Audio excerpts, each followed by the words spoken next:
Alors, salut tout le monde. On vient de finir la projection d'un film sur le décès de Lamine Dieng, qui a été tué par la police en 2007. Ils étaient à 5 sur lui. Il a été étouffé. Enfin, il est décédé, sa famille est là et va venir témoigner. Il va y avoir un petit débat. Donc on va se retrouver dehors tous ensemble. On va parler ensemble de tout ça. Faites-moi un retour son-image parce que je veux savoir si ça se passe bien. Je crois que la famille est là. Je pense que c'est avec Mel. Hello! Salut tout le monde, bienvenue! On est avec les militants et les blessés. Ah bah la famille de Lamine est là, je pense. Ils sont là. Bonjour! Voilà, ici il y a beaucoup de gens qui ont suivi les... Voilà. Donc on vient de regarder le documentaire. Je vous invite à le regarder. C'est assez dur, mais c'est très beau. Mel, le débat c'est dedans ou Oui, c'est dedans. Ok. On va battre le rappel pour faire remonter tout le monde dedans. Ouais, c'était dur à regarder quand même. Oui, il est dur. C'est pour ça que j'ai fait le choix de ne pas le regarder une deuxième fois. Tu l'avais déjà vu toi? Oui, moi je l'ai vu pendant le confinement. Le collectif Case Rebelle l'avait mis pendant 3 jours en accès libre. Et donc pendant le confinement, j'ai pu le voir. Ouais. Il est dur, hein? Ouais, il est dur. Voilà, et sa famille est là et... Fatou est là, oui. Voilà. Bon, bonjour, on est un média indépendant, militant. Donc on vient de regarder le débat et je voulais assister avec vous. Je voulais assister au débat et aux questions qu'on va vous poser et savoir ce que vous en pensez. C'est dur à regarder quand même. Vous en êtes où, vous, par rapport à tout ça et à son décès et à... Là, on n'entend rien avec le masque, c'est horrible. Au niveau judiciaire, donc il y a la France qui a reconnu devant la Cour européenne des droits de l'homme. Ok. Lamine, a reconnu sa responsabilité face au meurtre de Lamine. Donc pour ça, il y a eu 2 articles qui ont été retenus. Ok. L'article 2 qui dit qu'il avait droit à la vie. Et l'article 3 qui dit qu'il a subi un traitement inhumain et dégradant. Donc déjà c'est une victoire parce que c'était... une victoire, ouais. Parce qu'on lui a rendu justice du fait que ça a quand même été reconnu que c'était les policiers qui l'ont tué. Mais par contre, le problème c'est que ces policiers en question ne sont pas condamnés. Alors les policiers, ils étaient 5. Ils sont toujours actifs dans le quartier, c'est à Ménilmontant, ils sont à côté, ils sont dans le 20e. Dans le 20e, oui. Et voire ils ont été promus, c'est ce qui est expliqué dans le... Donc ils continuent à exercer. Donc ils peuvent même continuer leur violence en toute impunité. D'accord. Et Vivoler, ça continue comme association? Complètement, oui. Parce que même si Je voulais me dire un mot sur Vivoler, ouais. est finie, pour nous, ça continue. Donc le combat continue parce qu'il y a toujours de l'impunité policière et surtout qu'on est toujours dans la campagne pour interdire les techniques d'immobilisation mortelle ainsi que les armes de guerre en maintien de l'ordre. En maintien, durant les manifestations. Ok. Bon, alors je vais en reparler un petit peu avec les abonnés. Il va certainement y avoir des questions tout à l'heure et on se verra à l'intérieur. Merci beaucoup et bon courage, c'est important. Donc il y a eu une petite victoire parce que ça fait 10 ans qu'ils se battent. 13 ans maintenant, mais c'était 2007. Donc 13 ans qu'ils se... Bah oui, on n'entend pas bien à cause des masques, je suis désolée, mais elle peut pas faire autrement. Donc je vais vous redire ce qu'elle m'a dit, moi j'ai entendu. Merci, à tout de suite. Hop, hop, hop, je vais me mettre à l'écart, il y a tous les débats qui arrivent. Donc pendant 13 ans maintenant, ils se sont battus. Mais là, au niveau de la Cour européenne, il y a l'article 2 qui a été retenu. Donc en fait, son statut de victime est reconnu. En revanche, ceux qui lui ont fait du mal et les policiers qui l'ont assassiné, clairement, eux n'ont toujours pas été inquiétés. Voilà. Alors le film, c'est un film sur Lamine Dieng. C'est un documentaire sur ce qu'il a vécu de terrible. Je vais aller à l'intérieur, mais alors à l'intérieur, tout le monde est obligé de mettre des masques. Donc, je sais pas si vous allez bien m'entendre, mais attends, j'ai demandé à sa sœur. Excuse-moi, je voulais te redemander le nom du documentaire ou à quel endroit on peut le revoir ou... C'est un documentaire qui a été fait par le collectif Case Rebelle. Alors c'est un documentaire Case Rebelle. Voilà, donc cherchez sur internet Case Rebelle. C'est un collectif Et c'est Lamine Dieng, il s'appelle. Et voilà. Pour le titre, c'est Dire à la mine. Dire à la mine, voilà. C'est eux qui s'occupent de la programmation. Voilà, donc renseignez-vous, c'est un documentaire assez difficile, mais qui est très très proche de la réalité, qu'on peut plus ignorer. Et là, il y a un débat à l'intérieur, tout le monde vient de le regarder. Je vous avais prévenu, hein, c'est un week-end de débat, marche, il y a plein de dos qui est là. Aussi, il y a les prospectus. Mais c'est les masques qui font pour. Il y a Mélanie qui est là, qui prépare. J'espère qu'il va y avoir un micro où vous puissiez bien entendre. Ouais, super. Vous allez bien entendre du coup, mieux qu'à l'extérieur. Renseignez-vous sur le sort de Lamine Dieng. Il est décédé en juin 2007 à Paris. Et ça a été très compliqué pour eux. Ça fait 13 ans maintenant que sa famille se bat. Et ils ont fait appel 2 fois. La Cour de cassation a fait non-lieu pour les policiers, qui sont toujours en exercice dans le 20e, qui continuent à cohabiter proche de la famille de Lamine. Et c'est difficile. Mais la Cour européenne des droits de l'homme a reconnu l'article 2 qu'il avait subi un traitement inhumain. C'est une semi-victoire, même si les policiers sont encore en exercice. Voilà, il a eu 5 policiers sur lui, ça représentait presque 300 kilos pendant plus de 30 minutes. Il est décédé à 25 ans d'étouffement. Et puis vous pouvez vous rassembler aussi de Vie Volée, puisque ça regroupe, c'est un collectif qui regroupe la famille, toutes les familles des victimes des violences policières, des quartiers, évidemment. Plus récemment les Traoré, mais ce sont loin d'être les seuls. Voilà, on vient de finir le débat, le visionnage du documentaire, et maintenant la famille est là et les gens vont pouvoir poser des questions et ils vont pouvoir vous expliquer ce qui se passe et là où ils en sont au niveau justiciable. Je vais vous emmener dehors 5 minutes parce que je vous cache pas que moi j'ai été un petit peu éprouvée par le documentaire, mais c'est comme ça. Voilà, il y a des réalités qui sont pas faciles. Il faut y aller, on n'a pas le choix. Voilà, il y a Babacar qui sont là, la famille de Babacar évidemment. Je vais vous le retrouver, le lien. Je vais vous le retrouver. Voilà, moi je le découvre en même temps que vous. Enfin là évidemment, je pouvais pas le filmer hein, parce qu'il a des droits. Mais je vais vous retrouver le titre, le lien. Je m'occupe de tout. Mais ils vont reparler. Ils s'installent. Je sors 2 minutes pour prendre un petit peu l'air. Je vous emmène avec moi. Je vous emmène partout de toute façon. Voilà. C'était dur. Je m'en occupe, Coco. Je vais vous trouver ça, les liens. Promis. Là, ils ont bien vendu les bouquins des GJ. Alors, je vais aller voir. Est-ce que quelqu'un... Parce que je suis en live. Merci. Ça dégaine. Merci. Tu l'as regardé? Vous l'avez regardé? Ouais, j'ai filmé, je fais le live. Ah, tu l'as filmé, toile de cul? Ouais, gros film. Qu'est-ce que t'en as pensé? C'est bien, on apprend pas mal de choses.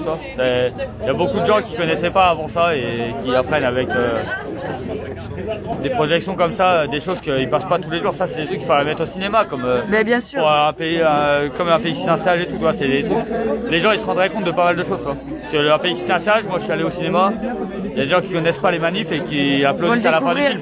Mais l'histoire de Lamine, elle est extrêmement dure. Hein. Ouais, parce que les gens ils ont commencé, il y a beaucoup qui suivent la révolte sociale depuis les Gilets jaunes. Oui, mais enfin, elle existe depuis... Nous, ça fait plus de 10 ans qu'on est dans la rue, on est antifascistes, toi. Et toutes ces choses-là, on les suit, comme la famille Adama, on l'a pas découvert avec les Gilets jaunes. Nous, ça fait 4 ans qu'on les suit beaucoup depuis le début, toi. Et c'est bien. Il y a plusieurs collectifs, il y a Vie Volée, il y a Cran. Ça apprend à beaucoup de gens des choses que, en découvrant les Gilets jaunes, ils s'intéressent et ils ouvrent leur champ de réflexion. Et ils découvrent plein de choses qui, en fait, qui les confortent dans leur combat, quoi. C'est ça qui est intéressant dans ces petits trucs comme ça. C'est hors manif, parce que c'est bien de se voir tout le temps en manif. Ouais, c'est un grand documentaire. C'est une grande famille. Mais quand il y a des week-ends comme ça, on peut apprendre à connaître pas mal de gens qu'on s'est croisés qu'en manif, mais sans beaucoup discuter ensemble. Et là, Exactement. on peut approfondir les discussions et parler d'autres choses que les gilets jaunes, notre combat, quoi. Il y a les banlieues. C'est comme les gens qui disent ouais, il faut les banlieues à les gilets jaunes, mais les gars, les gilets jaunes, il n'y a que les banlieues. Il y a personne qui habite à Paname, les gars. Il y a que des banlieusards dans les gilets jaunes. Et des provinciaux. Ben ouais, non, mais quand je dis les banlieues, je parle en général, toi. C'est pour ça que.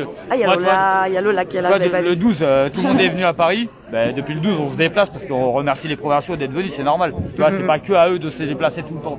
C'est bien aussi de s'intéresser à ce qui se passe ailleurs que dans les capitales, soi-disant.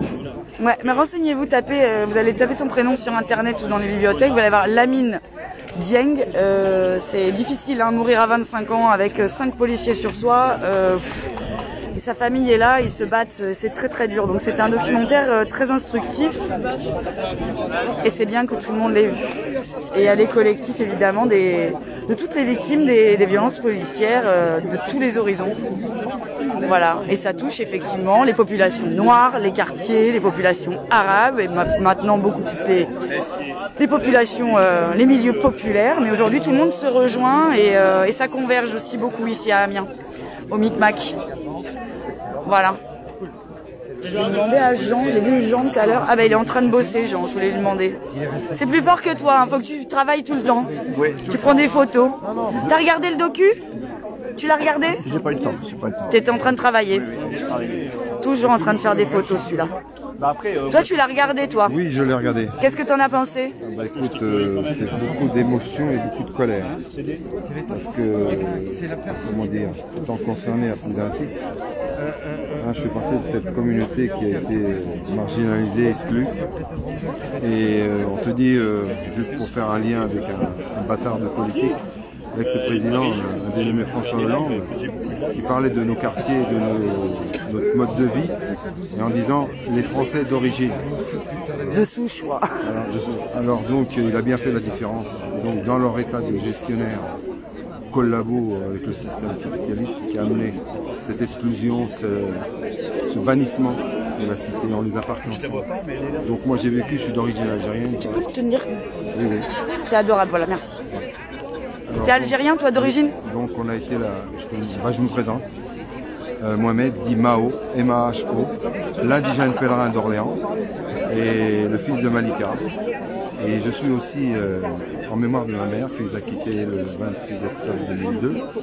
Ce petit bout de femme qui a quitté son pays en décembre 52, suite à la naissance de mon petit frère, on était 4. Donc elle a quitté son pays avec un gamin de 3 semaines, à 25 ans, et avec un mari qui avait 20 ans de plus.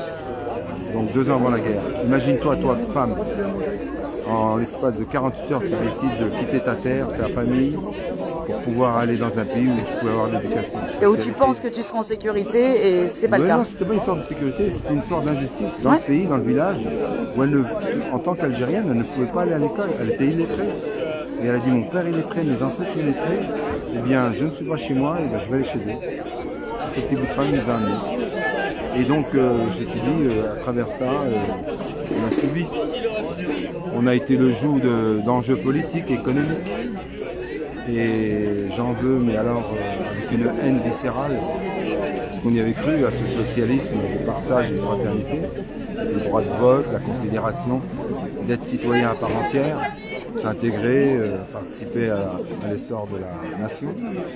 Mais je me vois à l'âge de 27 ans. Tu feras la version. Donc j'ai vu tout ça. J'ai vécu. Et aujourd'hui, en mémoire de ma mère, je continue le combat. Et puis, c'est pas pour rien que je suis gilet jaune.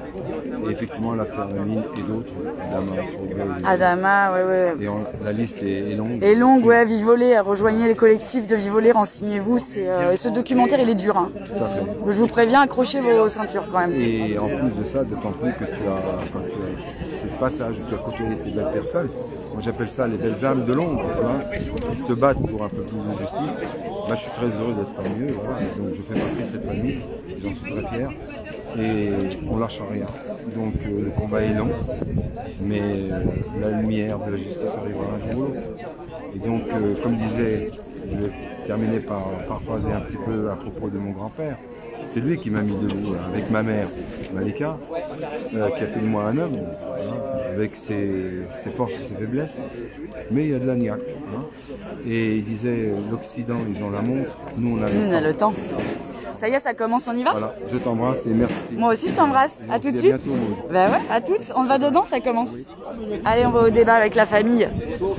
Je vous mettrai le lien du docu. Promis. Mais vous mettrez vos ceintures, hein, parce que... Bon, en même temps, nous, on commence à être habitués aux violences. Hein. Attends, on arrive. Ok, arrivez. Ouh là là, il y a Mélanie qui a patiente. Planning chargé, effectivement. J'espère que vous entendez bien. Faites-moi un retour son.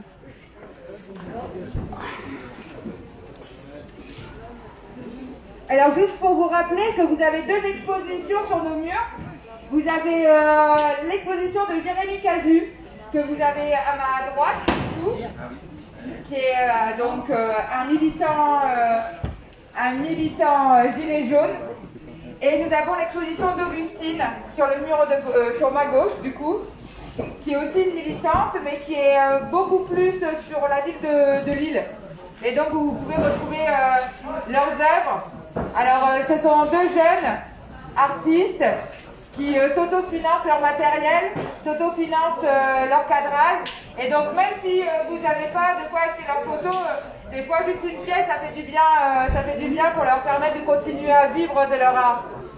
Merci à vous.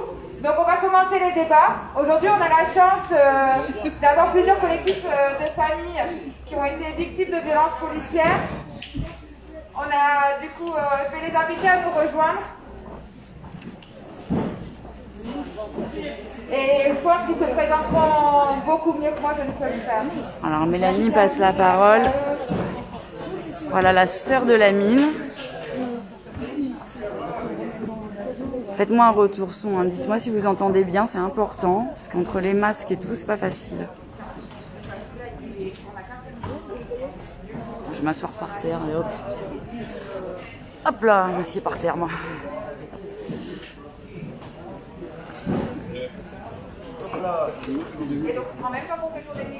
Est-ce que je peux avoir un retour son, s'il vous plaît, dans les commentaires? Parce que je suis pas rassurée, personne ne me donne de nouvelles là.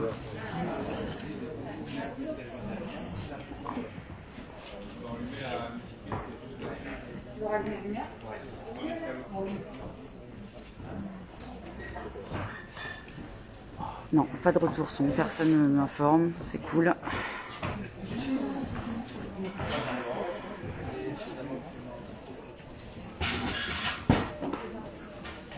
Oh merci Sophie, mais Sophie, t'es toujours au top Sophie.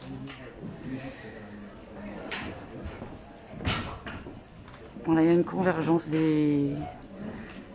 Salut la clique. Il y a une convergence de toutes les familles victimes de violences policières, dont les minorités noires, arabes, les classes populaires, les gilets jaunes. Ça converge et c'est important d'être ensemble. Et ils sont là pour témoigner de leur combat.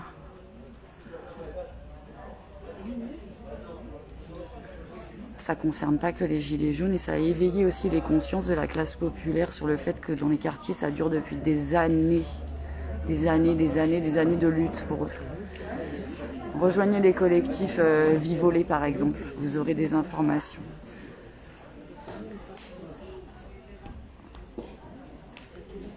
Dis donc la clique, soyez un peu cool, je suis fatiguée. Je vous embrasse ma clique. Ils vont se présenter, ils vont raconter leur histoire. Voilà, il y a quand même pas mal de monde. Il y a beaucoup de militants. Ouais, ça concerne tout le monde, ça y est, aujourd'hui, hein, c'est clivant.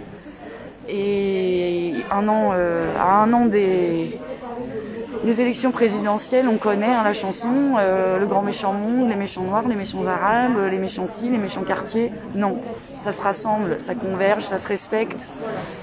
Et ça fait front ensemble contre une justice à deux vitesses, si tant est qu'il puisse encore parler de justice. Voilà, il y a la sœur de la mine qui va parler. Mélanie qui organise tout, cousu humain ce week-end, elle est sur tous les fronts. Ensuite, il y a projection d'un pays qui se tient sage et il y aura un débat. Je vous emmènerai aussi. Demain, il y a une marche, remise de chèques de la vente des livres au mutilé, plein de choses. Allez, c'est parti. Je vais essayer d'être silencieuse. Je vais leur laisser la parole. Bonjour. Je m'appelle Fatou Dieng, je suis une des sœurs de Lamine Dieng. Donc c'est le film que vous avez vu tout à l'heure. On m'entend? Il n'est pas branché, je crois, le micro.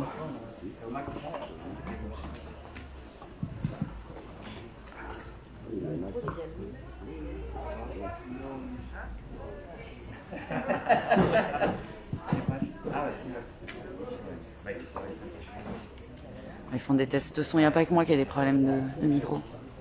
Je retire le masque pour qu'on puisse m'entendre mieux. Donc je suis une des sœurs de Lamine Dieng. Lamine Dieng a été tué par des policiers dans le 20e arrondissement. Il avait juste 25 ans, franco-sénégalais, en pleine forme. Il a été plaqué au sol. Il a subi une clé d'étranglement et un plaquage ventral.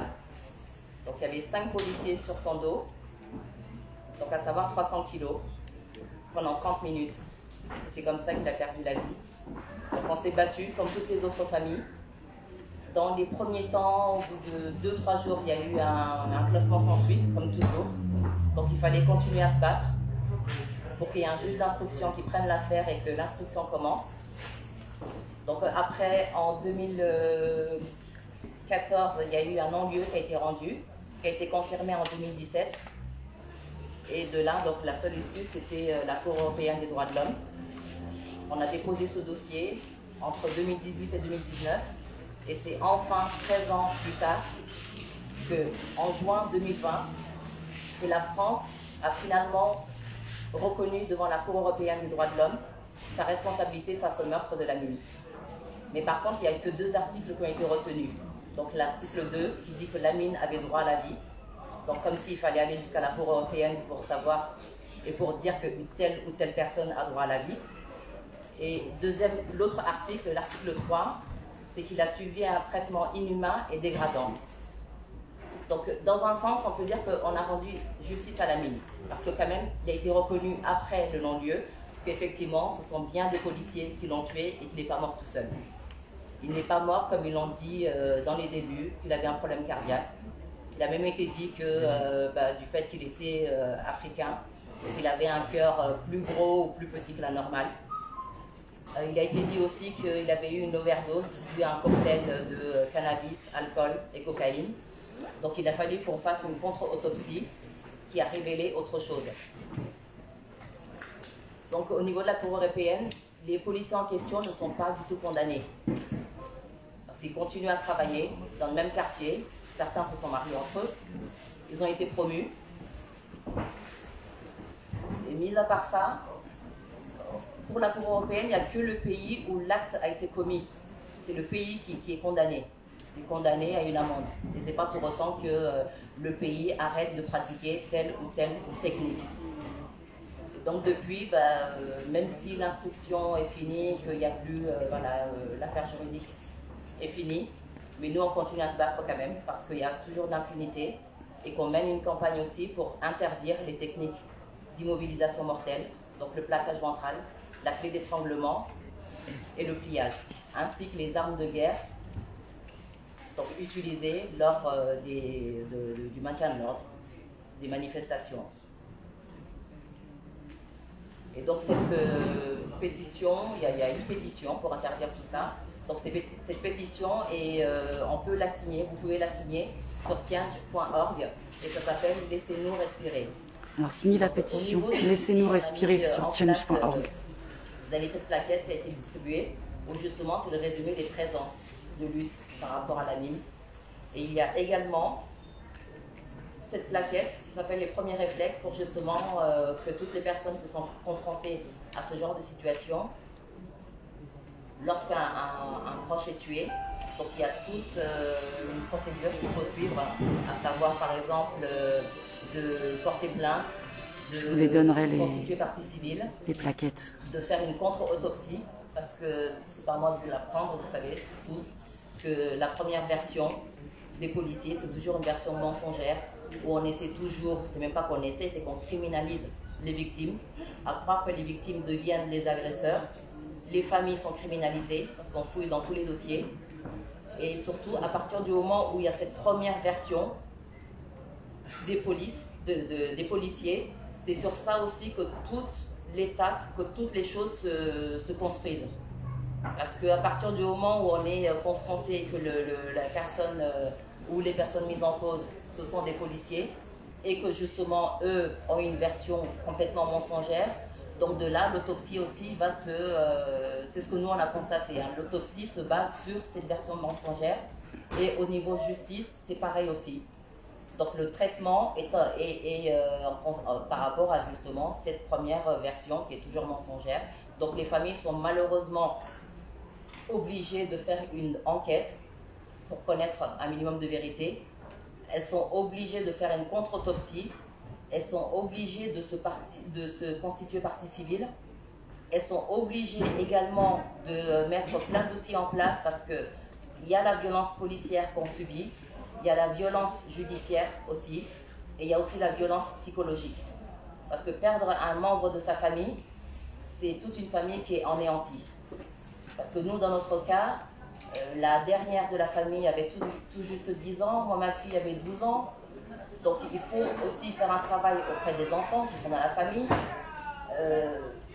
pour justement qu'ils n'aient pas cette haine, mais en même temps on est obligé de leur ouvrir les yeux par rapport à la réalité des choses. Ma fille a 25 ans aujourd'hui. Quand elle sort, je suis obligée de faire ce que nos parents ont fait pour nous aussi, à savoir lui dire si elle a vraiment, voilà, lui demander de faire attention, de faire de sorte qu'elle ait sa pièce d'identité sur elle, parce que c'est une femme noire et musulmane. Parce que c'est ça, c'est sur sa couleur qu'on voit. Parce que vous, par exemple, vous n'êtes pas confrontés, les personnes blanches ne sont pas confrontées au contrôle faciès. Nous, on le connaît, on vit avec depuis des années, et c'est comme ça que nos frères perdent la vie aussi. C'est à force de contrôle au faciès. Parce que dans la journée, un policier peut contrôler le même jeune 10 fois dans la journée. Donc à force, après, c'est la provocation, des insultes de la part des policiers. Donc après, ça se termine souvent, voilà, les personnes perdent la vie. Et le fait d'être aujourd'hui parmi vous, c'est que je sais que vous subissez les violences policières aussi. Tout le monde subit les violences policières, on est tous dans le même bateau. À tous les niveaux, personne n'est à l'abri. Ça a été longtemps les Arabes et les Noirs, les Roms, tous qui n'étaient pas blancs, dans les quartiers. Maintenant, c'est dans les rues qu'on est confronté à ça. Donc il vaut mieux effectivement qu'on compose, qu'on fasse des choses ensemble, qu'on mette des outils ensemble, qu'on lutte ensemble. Parce que si on est dans un bateau et si on coulera tous ensemble. Et là, vu comment le ton se durcit, autant faire ensemble. Et merci à vous de nous avoir bien accueillis et surtout, voilà, pour moi c'est une richesse qu'on soit ensemble et que cette rencontre se fasse.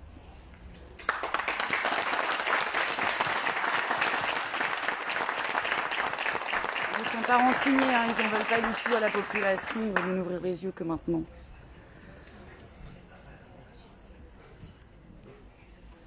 Bonjour. Moi je suis déjà venu plusieurs fois à Amiens pour la maison Jules Verne, pour l'ortillonnage, pour la cathédrale et autres. Et je ne pensais pas qu'un jour j'aurais besoin de venir dans le Nord, à Amiens, pour pouvoir parler de ce que je vis. Mais je me dis que ça peut être porteur de venir ici, vu que c'est le pays de Emmanuel Macron et que c'est aussi le pays de Dupond-Moretti. On connaît tous son statut. Donc, comme une autre grande personnalité du Nord, Bernard Arnault, j'aurais aimé aussi avoir sa réussite.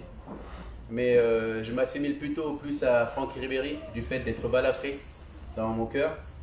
Lui, ce nordiste Francky Ribéry, il est balafré sur le visage, mais il est aussi balafré dans son cœur parce que je sais qu'il n'est pas très aimé du pays pour ce qu'il représente. Et je pense que moi aussi et beaucoup de personnes ici de ma minorité, beaucoup de personnes qui viennent dans ces quartiers populaires, et vivent ce drame que Francky Ribéry, exemple, peut avoir. Voilà. Et donc j'aurais envie de vous chanter les corons, mais je peux pas. Là, donc, du coup, je vais vous raconter mon vécu, pourquoi est-ce que je suis là en face de vous aujourd'hui. Donc je m'appelle Djaneba, je suis originaire de Sarcelles, c'est une commune qui se trouve au nord de Paris. Je suis là parce que mon petit frère Ibrahim Abba, tout le monde l'appelait Ibo. Il avait 22 ans. Il est titulaire d'un BTS MUC, Management Unité Commercial. C'était un biker, un passionné de moto, c'était un semi-professionnel de moto. Il faisait des clips, il faisait des publicités, il était promotionné par différentes marques. C'est vraiment une passion, c'est aussi une thérapie pour lui parce que quelques mois auparavant, le 25 avril, on avait perdu un autre petit frère d'une rupture d'anévrisme. Donc il s'est passé le 6 octobre 2019 à Villers-le-Bel. D'habitude, mon petit frère, il prend sa moto, il le met dans un camion pour aller sur un terrain où il est en droit, où c'est toléré d'exercer cette moto, qui n'est pas homologuée en fait pour être sur la voie publique. Donc ce jour-là du 6 octobre 2019, la moto ne fonctionne pas. Le camion ne fonctionne pas. Donc il est obligé de prendre la moto pour se rendre sur ce lieu. Et comme il est conscient de ce souci que ça peut être, donc il fait une vidéo où il dit au moins je mets le casque, comme ça on ne pourra pas me le reprocher. Et cette vidéo, il l'a publiée sur les réseaux à 16h55, en partant de Sarcelles. Et sur son chemin, à 17h03, il a croisé les forces de l'ordre. Sur le même chemin où sont décédés en 2007 Laramie Omaouchin, percuté par les forces de l'ordre. Eh ben, il s'est passé la même chose. Le 6 octobre 2019, mon petit frère Ibo a croisé un contrôle de police. À ce contrôle de police, il y avait une fourgonnette. Et quand les policiers ont entendu la moto arriver, une policière s'est précipitée au volant, a attendu que Ibo arrive à la hauteur de la fourgonnette et la policière a envoyé la fourgonnette sur mon frère. Mon frère est parti percuter un poteau, il est mort sur le coup. Les policiers ont fait semblant de faire un massage cardiaque, mais tout le monde savait qu'il est mort sur le coup. Même le témoin qui était juste derrière mon frère m'a dit que c'était de la comédie. Ils veulent toujours se faire passer pour des héros en fait. Donc, fait aggravant, en fait, pourquoi est-ce que souvent quand on communique dans les manifestations, on demande la justice, là, ça fait 1 an maintenant qu'on demande la justice et qu'il ne se passe rien, on a porté plainte, on est partie civile, il y a une enquête qui a été ouverte, mais c'est vraiment juste une image pour dire, bon voilà, calmez-vous, mais en fait, il n'y a pas d'enquête, et je ne sais pas pourquoi est-ce qu'il devrait concrètement, est-ce que ça devrait durer autant de temps, puisqu'il y a un fait aggravant dans cet événement, dans ce drame qui s'est passé le 6 octobre 2019 à Villers-le-Bel. C'est que ça s'est passé devant 3 caméras. Et c'est pour ça que sur le t-shirt, il y a marqué « On veut les vidéos ». Ces faits que je vous raconte sont passés devant 3 caméras. Le maire de la commune de Villers-le-Bel a pris la parole pour dire que ces caméras, elles fonctionnent. Le maire de Villers-le-Bel a dit que ces caméras étaient dans les bureaux du procureur. Aujourd'hui, la justice nous refuse l'accès à ces vidéos.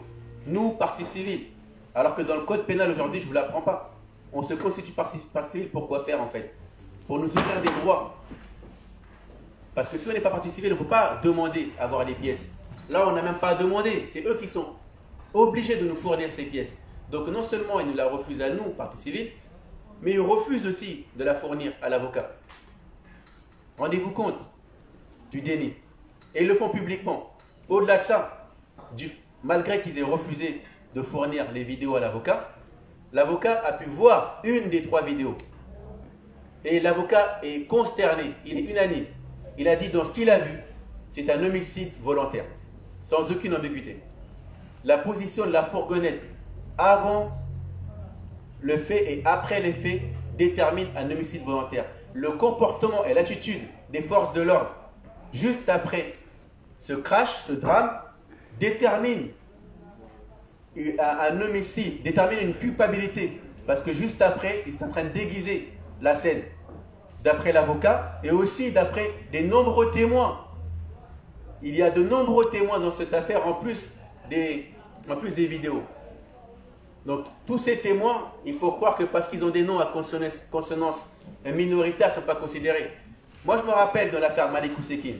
Un seul témoin avait suffi pour éclaircir l'affaire. Ce témoin, c'était un blanc. Ce témoin, il travaillait aux impôts. Et en fin de compte, il a été écouté. Dans l'affaire d'Ibrahim Abba, il y a plusieurs témoins, mais aucun d'eux n'est blanc. Il y a un automobiliste qui était juste derrière mon frère. Il a tout vu, comme au cinéma. Il a témoigné, il me l'a raconté. Il y a un bus qui était là, le chauffeur de bus a témoigné. Il y avait une personne qui se faisait contrôler par les policiers. Il a témoigné. Il y avait des personnes qui étaient là, ils ont témoigné. Ils ne se connaissent pas. ils ne sont pas concertés, ils n'ont pas le même âge, ils n'ont pas de raison de haïr la police, ils n'ont pas de raison de vouloir de mentir. Donc pourquoi est-ce qu'on ne les écoute pas, ceux-ci? Pourquoi est-ce qu'on ne nous expose pas ces vidéos? Et sachez une autre chose, ces policiers, ils exercent toujours. Ils ne sont même pas inquiétés, ils exercent dans la même commune que nous habitons. Ça veut dire que tous les jours, mon père, ma mère, mon frère, mes frères, ma soeur, ainsi que tous mes petits-neveux, ils peuvent croiser ces policiers qui ont tué notre frère Ibo. Nous avons demandé un dépaysement via l'avocat, on nous l'a refusé. Alors que la complicité entre les tribunaux et les policiers, elle est flagrante. Parce que si réellement les policiers n'avaient pas commis ce dont les témoins attestent, si réellement les caméras ne montraient pas leur culpabilité, pourquoi est-ce qu'on ne nous expose pas ces vidéos? On sait très bien aujourd'hui les vidéos, c'est parlant. Aujourd'hui, on l'a vu notamment dans l'affaire Chouvia, que la parole des policiers n'a aucune valeur. Il y a différentes oppressions dans la société dans laquelle nous vivons aujourd'hui. Je constate qu'il y a les comités de violence policière, je constate qu'il y a les gilets jaunes, je constate qu'il y a les gilets noirs, différents combats. Mais on a le même oppresseur. Il faut qu'on s'unisse pour aller au front ensemble. Prendre un jour chacun pour régler son démêlé, ça les arrange. Ça s'appelle la division pour mieux nous contrôler. Il faut qu'on soit tous ensemble parce que c'est uniquement le même oppresseur. Il doit être à notre service parce que nous l'avons élu. Mon frère qui est décédé, il avait sa carte d'électeur. Je ne sais pas s'il y en a qui se rappellent, mais au deuxième tour, Macron, il était face à Marine Le Pen. Au deuxième tour, vous savez où est-ce qu'il est venu chercher ses voix? À Sarcelles. Il est venu jouer au foot avec les jeunes à Sarcelles. Mon petit frère Ibrahima, il était là. Rendez-vous compte. Mon petit frère Ibo, il a même fait des marches pour dénoncer les violences policières. Quand il est décédé, on a vu dans ses habits des t-shirts de violences policières de mon petit frère. Il avait 22 ans. Il se battait déjà contre ce fléau qui l'a tué.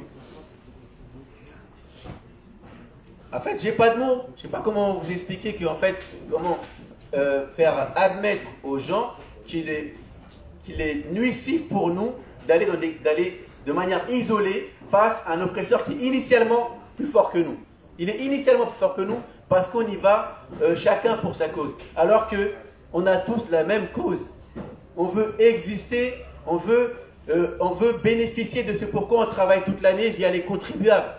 On veut montrer qu'on est issus du même pays, de la même nation. Les divisions, c'est pas nous, c'est eux qui le mettront dans la tête de ces policiers, par exemple, qui se permettent de faire des choses dans certains quartiers. C'est parce qu'on leur désigne, on leur pointe du doigt, ce citoyen, il n'est pas à l'égal d'un autre citoyen. Parce que la loi, elle ne dit pas ça, la loi. Dans le code pénal, on ne distingue pas ceci. Dans le code pénal, il n'est pas écrit un citoyen beurre ou issu de la communauté afghane ou quoi que ce soit. Un Français, c'est un Français. Quand ils étaient au front dans les tranchées, ça ne se voyait pas. Quand il y avait besoin de sang, quand un soldat se blessait, on ne disait pas, oui, c'est un noir, on ne donne pas de sang. À ce moment-là, le sang, vous savez comment on l'appelait? L'or rouge.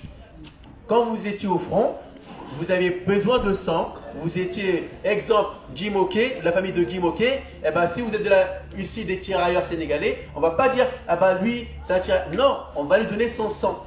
Ce qu'on appelait à cette époque-là l'or rouge. Aujourd'hui, c'est plus le même cas. Aujourd'hui, c'est le séparatisme, fait encore une fois par le même oppresseur. Et personne ne le distingue. Ah non, moi, mon problème c'est ça, c'est juste ceci. Non, on a tous le même problème. Voilà ce que je voulais vous dire. Donc je suis venu dans le Nord, je me dis peut-être que comme ils viennent d'ici, leur famille à Macron et Dupond-Moretti, peut-être qu'ils vont leur passer le message pour leur dire que bah voilà, on est venu chez eux et qu'il va falloir... Voilà, on est là. Merci beaucoup.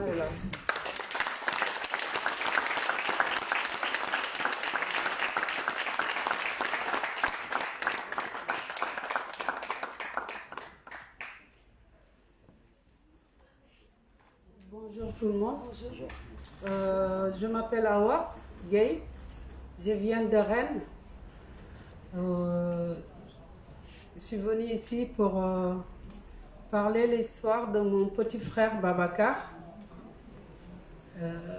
que la police l'a assassiné le 3 décembre 2015 à Quartier Morpa à Rennes. Babacar, on vivait ensemble. Babacar, il avait 27 ans. Elle est venue en France pour me joindre, comme tous les jeunes qui viennent d'Afrique. Elle était au départ sans papier. Il a fait seulement 1 an avec moi en France. La police l'a assassiné. Babacar, le jour de sa mort, on a passé la journée à la maison ensemble avec mon fils. Elle est partie rendre visite à son ami sénégalais, comme nous. Babacar, il a décidé à passer la nuit, c'est son ami. Il a pris un couteau table vers pleine nuit. Il s'est réveillé vers 4 h du matin. Il a pris un couteau table, il se mutilait dans le ventre. Son ami, il a appelé les pompiers pour avoir les aides. Et c'est la police qui sont embarqués en mode de guerre. Ils sont 8 policiers. Il y a 4 polices de la BAC et 4 polices de la nationale. Ils sont arrivés, ils ne sont pas cherchés à aider à Babacar. Ils ont tiré sur Babacar 5 balles, 100 fois. Et pourtant, son ami, il a bien appelé les pompiers. Ces pompiers, ils sont bien arrivés en avant. Les pompiers, ils sont restés en bas les bâtiments. Ils ne sont pas cherchés à monter. C'est les polices qui sont arrivés, ils sont montés. Ils ont tiré sur Babacar sans chercher l'aider. Babacar, en ce moment-là, il a besoin d'aide. Il a besoin de soutien. Babacar, en ce moment-là, si c'était Blanche, on va le chercher aider. On va le chercher à soutenir. Mais ce n'est pas le cas de Babacar parce qu'ils sont arrivés, ils ont vu qu'il est noir. Il fait tard. Ça ne coûte rien comme d'habitude. On va le tirer dessus. Voilà. Et les policiers là, ils savent que Babacar elle est mort aujourd'hui, ce matin. Parce qu'on l'a tiré 5 balles. C'est trop. En plus, avec les 5 balles, ils ont menotté Babacar au sol. Pendant 1 heure, on l'a menotté au sol. Et ils sont même capables de dire Babacar, il se levait avec son couteau et montait l'escalier jusqu'au 9e étage. Et le matin, ils ont porté plainte contre Babacar, qui est mort. Ils savaient Babacar, il est mort ce matin, ils ont porté plainte contre Babacar, qui ne peut plus se témoigner.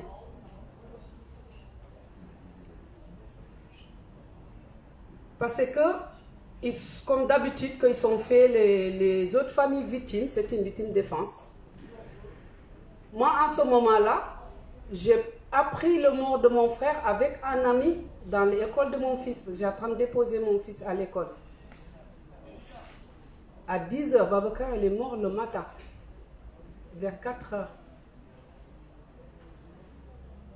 Et quand j'ai appris sa mort, j'étais hospitalisée parce qu'ils n'étaient pas bien quand on m'a annoncé ça à l'école de mon fils. J'ai appelé un ami après, j'étais encore à l'hôpital. Un ami, elle est venue me joindre à l'hôpital parce que moi, en ce moment-là, je ne sais pas parler bien français comme aujourd'hui. Je ne sais pas lire, même jusqu'à là, je ne sais pas lire et écrire. J'étais dans une formation orientation langue française pour apprendre à lire et écrire. Quand mon ami est arrivé, je lui ai dit, il faut que je trouve mon frère. Ce que je ne comprends pas, hier on était ensemble, aujourd'hui on m'a annoncé les morts par la police, je n'ai pas vu son corps. Mon ami m'a dit, comme c'est comme ça, tu es encore à l'hôpital, on va demander si elle était là. On a vu une personne, moi je ne sais pas si c'est un médecin, mais elle était en tenue. Et du coup, on l'a demandé, elle dit qu'il n'a pas là. On a regardé, mais il n'a pas là. Fin de compte, Babacar, elle était passée dans cet hôpital-là. Tout de suite, eux, ils ont fait une autopsie. Et moi, je n'ai pas au courant. Ils ont fait autopsier le corps de mon frère. Ils ont sorti le corps de mon frère à l'hôpital. Et moi, pour trouver le corps de mon frère, il m'a dit, pour que je trouve le corps de mon frère, c'est la police qui devait me le dire. Je me suis demandé à un ami, parce qu'en ce moment-là, je ne connais pas rien, beaucoup de choses sereines. Un ami m'a aidé à aller au commissariat, parce que c'est moi qui voulais aller pour trouver le corps de mon frère. J'arrive au commissariat avec mon ami. La première chose que j'ai dit, les policiers, je suis sa soeur, je ne sais pas parler français, je ne sais pas lire et écrire. Mais lui, c'est un ami, il m'a accompagné. Et ils sont pas voulu les rendre dans les bureaux. Et en ce moment-là, je dois m'accompagner, mais ils ont refusé. Mon ami, du coup, je dis, écoute, c'est pas grave, moi je vais. Parce que lui, il a bien dit que j'ai accompagné à Awa. Voilà, il a expliqué que j'ai problème pour lire et écrire. Quand je rentre dans ces bureaux, tout de suite, ils ont montré à moi le corps de mon frère, le photo où elle est morte. Ça me choquait. Ça me choquait. Et les policiers, ils m'ont introsé. Quand il a fini, je lui ai posé des questions moi aussi. J'ai dit, où est mon frère? Il ne voulait pas m'expliquer. Combien de policiers qui sont partis là-bas? Elle m'a dit, c'est pas important, ils sont nombreux. Je lui ai dit, combien de balles mon frère il a reçu? 5 balles. Pourquoi? C'est lui-même qui m'a dit, le policier, mon frère, il faisait une crise angoisse. À l'époque, je ne comprends pas, même pas le mot de crise angoisse. Je lui ai demandé, c'est quoi? Elle m'a montré avec les gestes. Elle m'a dit, ton frère, il a pris un couteau, il se mutilait dans le ventre, il m'a montré les gestes comme ça. Elle me disait, il n'y a pas de sang. Il me disait, il n'y a pas de sang, mais il y a des traces. J'ai dit, c'est pas mon frère, je connais mon frère. Il fait sport, il prend des cours français aussi, il donne des cours de danse africaine bénévolement dans un centre social à Rennes, qui s'appelle Carrefour 18.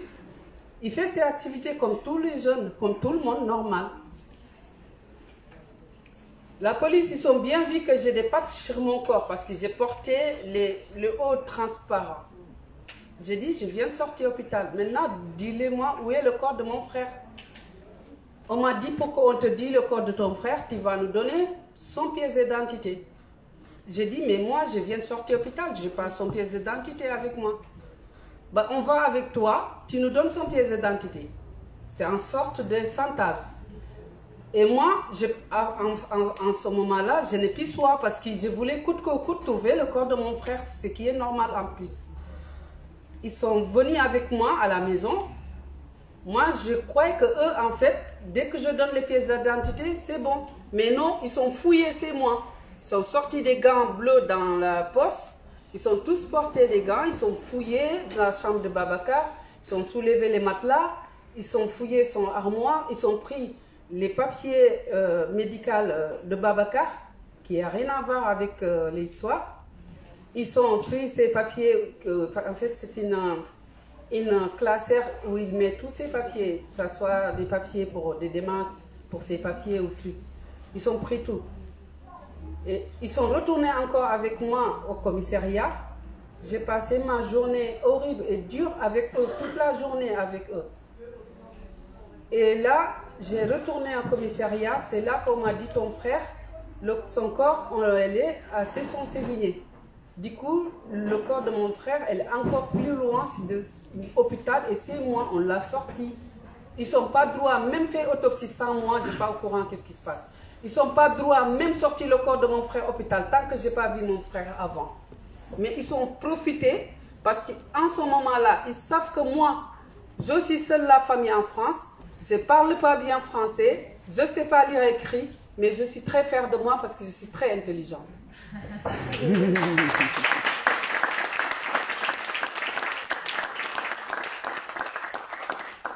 Et du coup, mon but, c'est prendre le corps de mon frère est ramenée au pays, au Sénégal. Elle est enterrée dignement. J'ai pris le corps de mon frère, toute seule. Vous savez, porter le corps de ton frère qui est assassiné par la police. C'est lourd porter ça. Et je l'ai fait toute seule avec mon enfant qui vient avoir 7 ans le moment-là. J'ai ramené le corps de mon frère. J'étais restée au Sénégal avec ma famille. Je voulais retourner. Ma famille m'a dit, tu ne retournes pas, reste ici parce que c'est dur. J'ai dit, moi je retourne en France. En France, c'est moi. C'est mes grands-parents qui sont battus pour la France, qui sont venus nous chasser en Afrique. Nos grands-parents ils sont battus avec les Allemands. Sinon aujourd'hui, nous tous, on va parler des Allemands ici. J'ai dit, j'y vais. Je suis venue. Je me suis trouvé un dossier classé sans suite dans mon dos. Et là, je dis, je ne laisse pas ça. Pas question, je laisse ça. Moi, je ne laisse jamais ça. Je me suis battue, je portais partie civile. Et du coup, on a ouvert une nouvelle enquête. J'ai demandé une expertise balistique qui a révélé aucune balle. Il n'a pas venu face de mon frère. Aucune balle. Et au début, ils sont mentir que c'est une légitime défense. Moi, au début, je sais que c'est faux. C'est une mensonge parce qu'ils sont habitués de faire ça. Plein de familles victimes. Il y a beaucoup de familles victimes qui sont trouvées à dossier classé sans suite, en non-lieu. Je continue à creuser sur les éléments importants. J'ai découvert que les preuves matérielles qui sont gardées dans les scellés, ils sont détruits par une erreur. Soi-disant, ils sont dit qu'ils sont en train de faire des tris dans les anciens scellés. Ils sont trompés, celle-là de Babaka. Comme par hasard. Et je sais qu'ils savaient qu'ils sont torts d'assassiner un innocent. Ils savaient qu'ils ont fait une erreur. C'est pour ça qu'ils ont profité à détruire ça. Mais ce n'est pas ça qui m'a fait empêcher à ouvrir ma grande gueule là. Ce n'est pas moi qui dois avoir honte ou peur face de eux. Ce n'est pas moi qui dois baisser ma tête face de eux. C'est eux qui sont assassinés mon frère. Les vrais délinquants, c'est les policiers là. Nous, on est dignes de nous. On nous assassine, ils nous salissent notre proche et ils nous font des pressions sans arrêt. Et quand j'ai fait ça, il y a 3 semaines, je demandais une expertise, une reconstitution des faits. J'ai réclamé tous les policiers qui sont assistés le mort de mon frère le jour-là, ils viennent face de mes yeux noirs là, pour m'expliquer la scène. Parce que c'est ce qui est normal. Une reconstitution sans les policiers, sans les lieux, ce n'est pas une vraie reconstitution. Moi, j'ai réclamé ça. Au départ, ils ne sont pas voulu venir, soi-disant les lieux et les petits. Le jour qu'ils sont venus en équipe de foot, ils ont assassiné mon frère 100 fois 5 balles, ils ne sont pas pensé les lieux et les petits. Le jour qu'ils ont tiré sur mon frère 5 balles, monoté, ils ne sont pas passés les lieux et les petits. Et moi, je réclame la justice face de eux dans le lieu. Maintenant, le lieu est petit. J'ai dit non. Ils sont entrés à venir devant moi. Ils sont venus. J'ai fait mon reconstitution des faits. Tout le monde, ils sont là. Je continue à creuser dans les éléments importants parce que l'enquête, elle est loin de finir. Moi et eux, ça ne va pas être facile pour moi, mais ça ne va pas être facile pour eux parce que c'est loin de finir. Moi, je suis un enfant trahi sénégalais. Je n'ai pas peur d'eux. Je n'ai pas peur de eux. Je demandais encore un autre élément qui est très important pour moi. C'est une morpho-analyse des sangs dans l'escalier où ils ont assassiné mon frère. Parce qu'ils ont raconté n'importe quoi sur mon frère. Les témoignages qui sont faits l'un de l'autre, ça ne colle pas du tout. Ça ne colle pas du tout. C'est une mensonge totale et moi je ne me laisse pas se faire. Malgré mes difficultés françaises, malgré avant quand je parlais français. Mais maintenant, je suis très contente parce que au début, je me suis sentie seule. Mais aujourd'hui, je ne me sens plus seule. Parce que les RNS, ils sont debout avec moi dès au début. Il y a des gens de Grenoble, Lyon, Paris. Aujourd'hui, je suis venue ici pour aussi qu'on se lutte ensemble, comme Diané l'a dit, comme Fatou l'a dit. Parce que c'est important. Eux, ils cherchent pour nous diviser. Nous, entre vous, il n'y a pas de différence. On est tous pareils. C'est les mêmes sangs qui coulent sur vous, c'est les mêmes sangs qui coulent sur nous. Mais c'est eux, ils ont voulu nous pourrir la vie. Ça, on ne se laisse pas faire. Il y a 2 semaines, j'ai vu sur cette BFM, j'ai vu les syndicats police qui est en train de dire oui, les pétards que les jeunes ils sont tirés au commissariat, c'est mortel. Et les balles réelles qu'ils sont tirées sur nous, c'est pas mortel. Les flashballs qu'ils sont tirés sur les gilets jaunes, vous, c'est pas mortel. L'œil que vous êtes perdu, c'est quoi ça? Ils sont peur des pétards, mais ils sont pas peur de tirer sur les gens les balles réelles. On est où? On ne se laisse pas faire. On doit se battre, nous tous ensemble. On se battre ensemble. Ils cherchent à nous diviser. Il ne faut pas qu'on se laisse faire. On est plus nombreux qu'eux. C'est vous qui payez les policiers là. Aujourd'hui, c'est eux qui nous assassinent. C'est eux qui nous tuent. C'est eux qui nous matraquent. C'est eux qui nous gazent. C'est eux qui nous mutilent. On ne se laisse pas faire. Il faut qu'on se batte. Ils ont peur. S'ils n'ont pas peur, ils ne sont même pas honte d'aller devant la télé, de dire oui, les pétards que les jeunes ils sont utilisés dans les quartiers, c'est mortel. C'est honteux ce qu'ils ont dit. Pour moi, c'est honteux. Et pourquoi eux, ils ne parlent pas? Nous, quand on va dans les quartiers populaires, on tire les balles réelles, que c'est mortel. Pourquoi ils ne disent pas ça? Pourquoi quand il dit, ah, on a tiré sur les gilets jaunes aujourd'hui, une flashball, les personnes, il a perdu l'œil. Pourquoi il ne dit pas c'est dangereux? C'est les pétards, ils sont plus dangereux que les balles réelles. Mais non. Il faut qu'on continue de se battre. Moi, aujourd'hui, je suis très contente de vous parce qu'on est tous pareils. On est tous pareils. Moi, depuis au début, si je me suis retournée et le moment que je suis trouvée en dossier classé sans suite, si je ne suis pas tenir debout avec une tête haute et faire, mon frère aujourd'hui, il tombe dans le oubli. Mais je n'ai pas fait ça. Il y a beaucoup de gens en prison qui meurent en prison, noirs, arabes. À chaque fois, ils ont annoncé les familles, le moment que les personnes ils devaient sortir, 2 mois ou 1 mois. Comme par hasard, les personnes les suicidées. Mais si les personnes les suicidées, pourquoi ils ne donnent pas l'accès les dossiers, les familles? Souvent, ils interdisent de donner l'accès dossier les familles. Ce n'est pas normal. Le policier qui a assassiné mon frère, il a demandé une mutation dans une commune où il habite. S'il a raison, est-ce qu'il va demander une mutation ailleurs? S'ils ont raison, est-ce que les armes, ils sont droits, les preuves matérielles, ils sont droits détruits? Non. Ils savent qu'ils sont torts. Et moi, je ne lâche pas parce que je veux continuer à faire mon enquête jusqu'au bout. Le reste de ma vie, on me l'a arraché.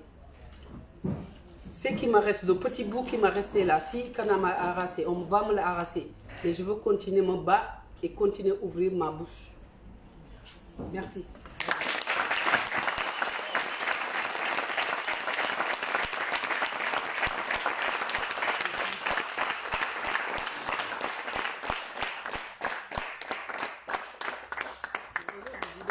Gros mots, mais...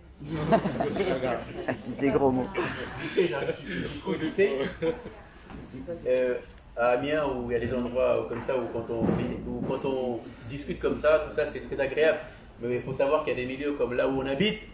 À chaque fois qu'on fait des événements, on n'est pas à l'aise,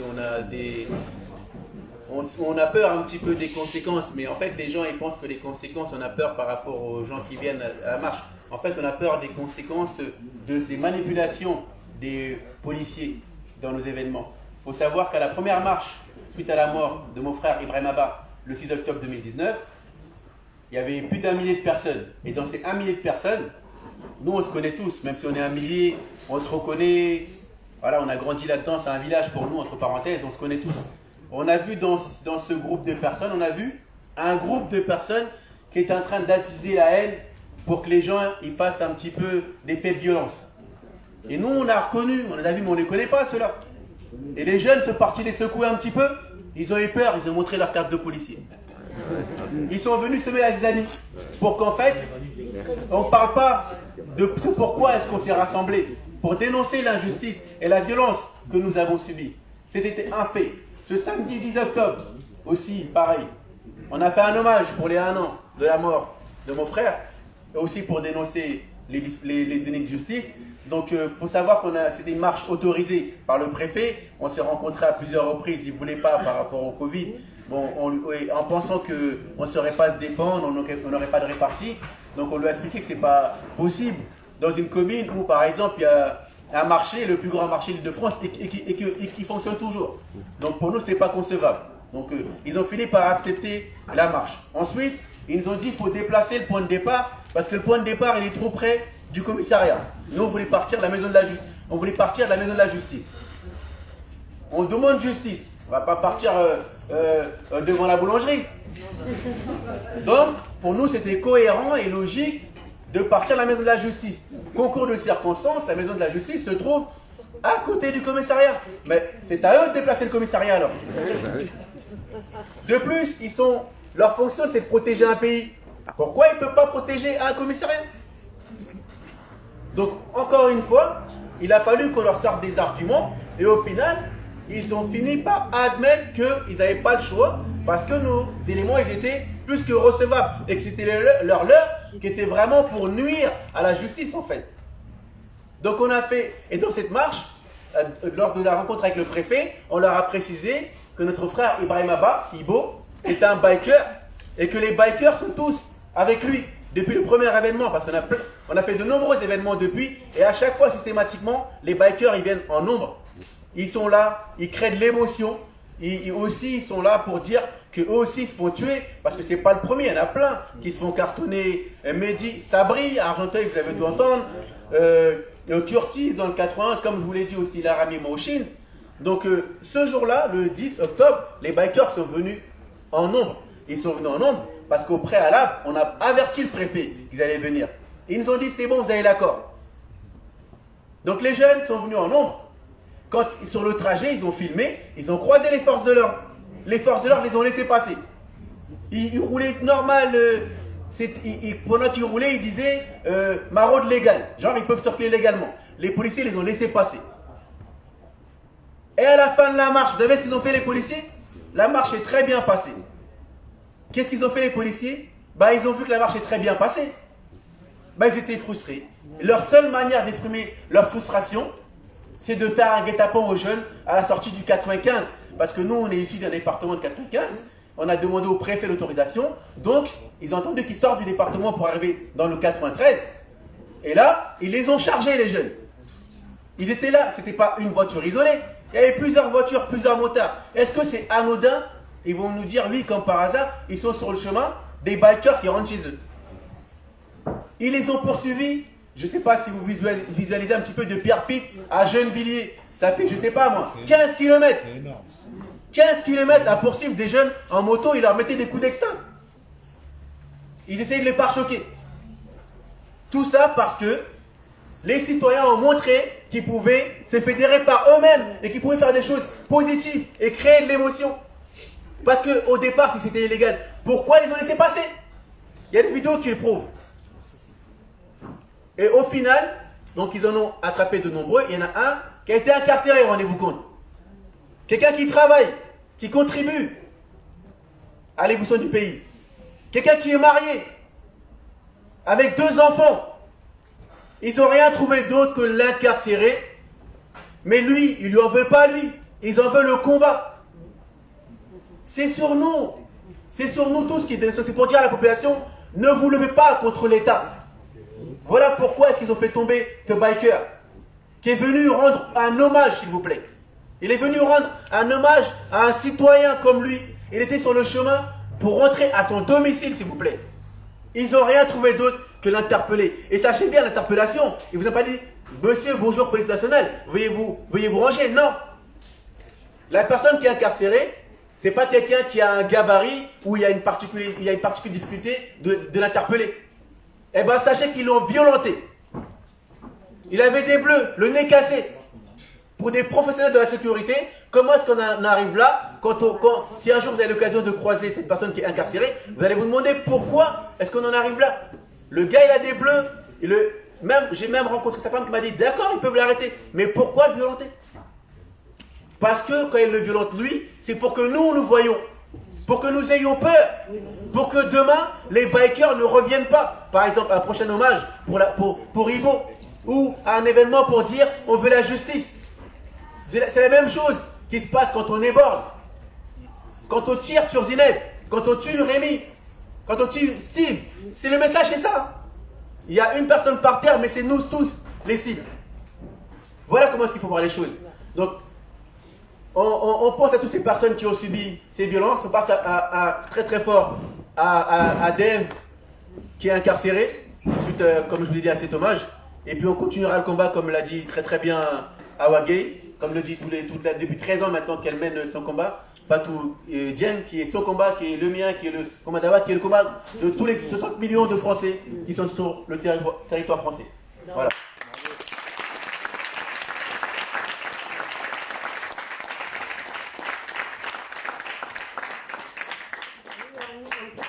Je suis désolée, tout à l'heure, c'est pour vous dire que je organise chaque année une marche pour rendre hommage à Babacar à Rennes. Cette année, ça va être le 5 décembre. C'est un samedi, le 5 décembre, à Rennes. À Rennes? Ouais. Merci. Et concernant la commémoration pour Babacar Gueye, justement, il y a toutes les informations sur la page du collectif Justice pour Babacar Gueye et sur la page Facebook aussi de Awa Gueye.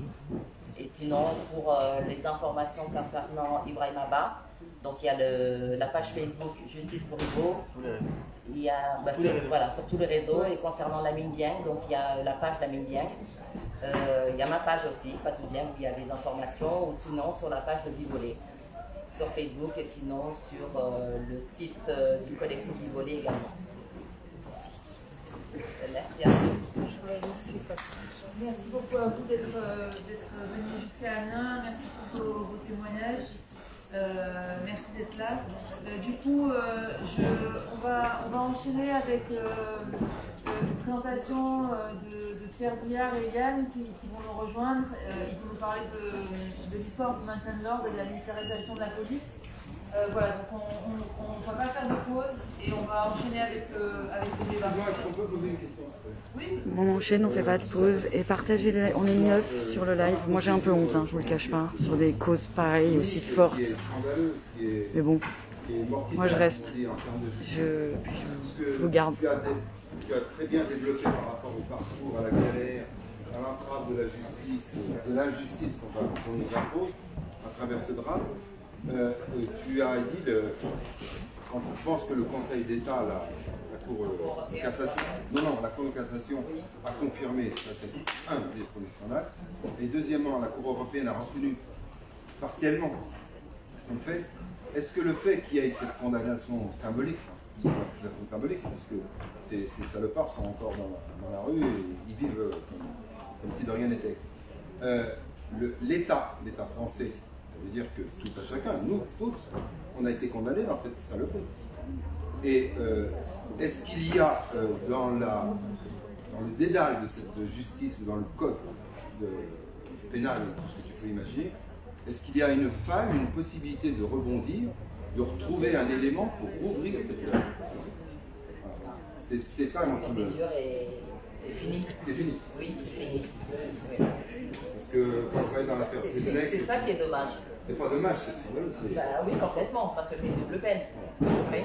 Parce que effectivement, les familles sont obligées de continuer la lutte, parce que même pour arriver à la Cour européenne, lorsqu'il y a le non-lieu, si on ne fait pas appel, il y a un certain temps. Si on ne fait pas appel, on ne peut pas continuer. et on ne peut pas venir et rouvrir le dossier. Donc même pour la cour de cassation, c'est un minimum de 10 000 €.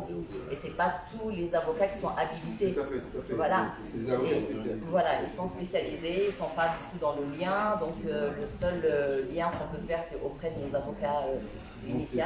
Excuse-moi, je vais finir ça peut-être par une boutade. C'est une parodie de justice parce qu'ils sont en haut lieu, comme on dit, mais sur le terrain, rien ne concret. Donc on est frustré, on crève avec cette douleur. Et quand tu vois les criminels se balader, voilà. Donc, on n'est pas dans un état de droit, pas de démocratie. C'est une... Non, c'est par rapport à ce que tu disais sur la condamnation symbolique. Je ne suis pas du tout d'accord avec toi. Moi-même, j'ai été victime de violences policières, j'ai porté plainte. Au bout de 8 ans, j'ai réussi à faire condamner l'État pour les violences policières que j'ai subies, c'est-à-dire qu'il a été condamné au tribunal. J'ai été indemnisée et reconnue en tant que victime, et c'est pas symbolique. Oui, l'État en lui-même, si tu veux, il n'existe pas, c'est pas une personne. C'est pas Macron qui est venu au tribunal et dire voilà machin, je vais aller en prison. Oui, l'État, il existe malgré tout et il a été condamné, c'est pas symbolique. Non, mais c'est exactement la même chose. Non, c'est exactement la même chose. La seule chose qui ne va pas dans l'histoire de la famille de Ramata de la mine, la seule chose qui ne va pas, c'est le déni de justice qui fait qu'ils ont été obligés d'aller jusqu'à la Cour européenne de justice pour qu'on dise que leur frère avait droit à la vie et qu'il fallait condamner finalement quelqu'un. C'est ça qui ne va pas. Mais finalement, parce qu'il y en a une famille tenace, parce qu'on a quand même parfois des endroits où la justice est rendue, la famille a eu justice, il faut le dire. Il faut le dire pour toutes les personnes qui sont victimes de violences et qui se disent ça sert à rien, de toute façon on ne gagnera jamais. Non, parfois on gagne, il faut se battre. Et juste ce que je voulais dire, vous avez ici 3 familles qui sont venues témoigner. Je fais partie d'un collectif à Bordeaux qui s'appelle le collectif contre les violences policières. On s'est créé depuis 2009 et depuis 2010 on travaille de concert avec Guy Violet qui fait un super boulot pour les familles. Vous avez aujourd'hui 3 familles qui sont venues témoigner. Quand on a monté notre collectif en 2009, il y avait 12 morts par an et c'était la moyenne à peu près, c'était déjà atroce. Cette année, en 2019, il y a 34 personnes qui sont mortes, assassinées par la police. Sur les 34, il y avait un maximum de frères et de sœurs qui s'appelaient Babacar, Mamadou, tout ce que vous voulez, d'origine non contrôlée. Si ces violences, elles ont pu s'exercer pendant des années, Vivolé, ils existent depuis 13 ans pour obtenir justice, c'est parce que vous l'avez entendu tout le long de l'histoire, on parle de racisme de la part des policiers. Mais ce racisme, il est systémique. Il faut vraiment qu'on ait tous conscience ici que les policiers se permettent d'avoir des propos racistes et d'entraver la justice de façon raciste, c'est parce que l'État est raciste. Et si l'État se permet d'être raciste, c'est qu'il y a beaucoup trop d'entre nous encore qui, quand on disait la mine, c'est un drogué, l'autre il vend de la drogue, et bien dans nos télés on disait c'est crédible en fait. Même si on n'est pas raciste, on trouvait crédible qu'un noir dans un quartier il vend de la drogue et du coup il est mort, ben ouais, quelque part, ça ne nous posait pas de problème. Donc je pense qu'il faut vraiment qu'on prenne conscience voilà, de ce racisme. Qu'est-ce que ça veut dire quand même que d'être de couleur dans un pays français et que systématiquement on te demande d'où tu viens, c'est fatigant. Voilà, c'est ça que je voulais dire. Donc il y aurait pu y avoir 34 personnes, 34 familles, 34 témoignages horribles avec le même déni de justice et qu'il fallait malheureusement, moi je suis aussi gilet jaune donc j'en parle très à l'aise, c'est par la douleur et par les coups qu'on prend conscience qu'on est ensemble en fait face à cet oppresseur. Moi personnellement je ne te rejoins pas sur le fait qu'il faut, ils sont à notre service, je n'ai pas voté moi personnellement aux élections présidentielles ni pour Macron ni pour Le Pen. Je savais déjà que Macron était un ennemi, je n'attends rien de lui, je n'attends rien du tout de lui. Mais par contre, effectivement, l'oppresseur qu'on a tous, c'est un système qui s'appelle capitalisme, néolibéralisme, donnez-nous le nom que vous voulez. Mais c'est les 1% qui sont en train de tous nous asphyxier, c'est les 1% qui ferment les usines, qui nous mettent des masques, qui font des couvre-feux. Et les couvre-feux, il y en a eu dans les quartiers bien avant aujourd'hui. Donc voilà. Le problème, c'est pas Macron, c'est le système. Et effectivement, l'union fait la force. Et merci pour vos témoignages. Et merci les Gilets jaunes. Merci nous tous. Et bon courage.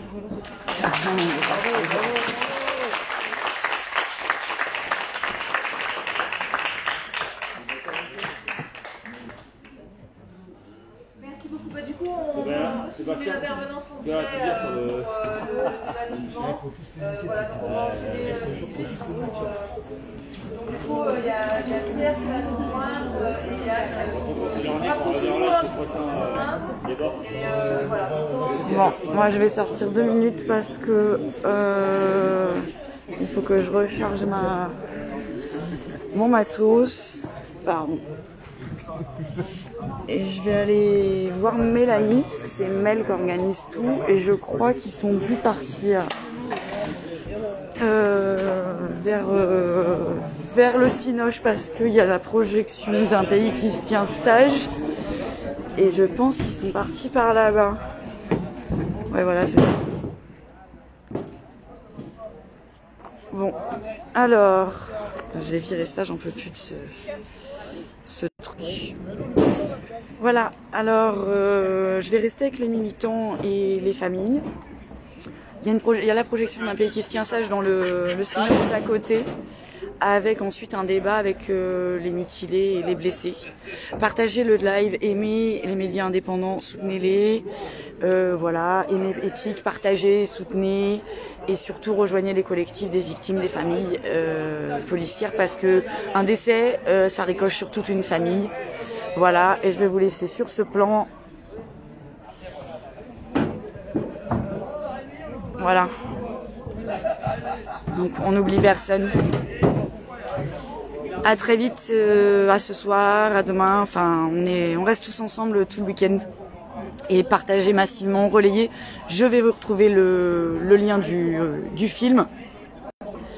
Je vous retrouve le lien du film, du reportage. Je vous mettrai toutes les notes à la fin du week-end de tout ce qui s'est dit, de tous les tracts. Je prends toute la doc pour ensuite vous faire des screens et partager avec vous. Voilà, là je suis sur le terrain, donc je compile les infos pour vous. Je vous les relaye et puis on continue. Je vous embrasse tous et à tout à l'heure. Ciao.